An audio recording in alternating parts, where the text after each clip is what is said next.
And in terms of your treatments, was it CBT, or was it what was the form of therapy? No, just counselling, and then kind of just, as I said, you know, mindfulness and kind of self-therapy as such, I like to call it, but educating yourself. Yeah, and getting to know myself, and then exercise as well. Like before I started working here in the gym, I didn't exercise, and then I started doing a bit, just nothing to do with mental health, just because, oh yeah, I'll go to the gym and get a bit fitter or whatever, once or twice a week, whatever it was, and then when I started to feel crap or whatever, then it was like, I'd wake up in the morning and I'd be like, no, fuck college, but I want to go to the gym. Like, I enjoy going to the gym, and I enjoy doing that.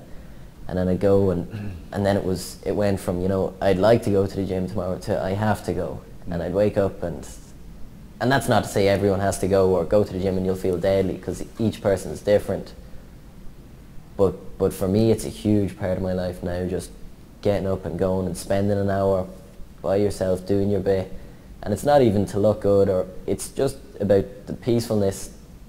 It's mindfulness. Of doing it yourself. It's active mindfulness, active meditation. Yeah. That's what a gym is. And then it obviously benefits your health in the meantime.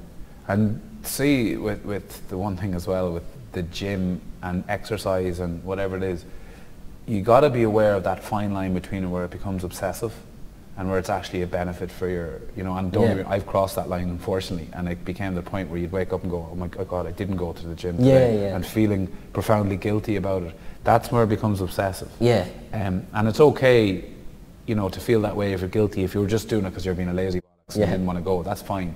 But if it was just like, I actually can't face it, and feeling guilty about it, and just profound, to be aware of that, because I went through that as well. And I think with exercise, a lot of people, you know, and I'll be straight up about it, I know a lot of people would say to me, oh, you've often spoken about exercise. I can only speak subjectively about how it affected me. I don't know how it affects anyone else. Exactly. I certainly wouldn't advocate it as a treatment for mental health issues. It can certainly complement, your mental health. It can certainly help, but I don't think it should be used to mask of course an issue. I think there is no substitute for effective therapy, effective actual active self-care, effective dealing with a very good GP who's watching you as a strategy for you.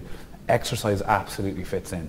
Having a goal and a target fits in. It's brilliant, it's great, but I think it's an important message to point out. There was times in my past where, even though I stay very fit now, I wouldn't have walked around the garden.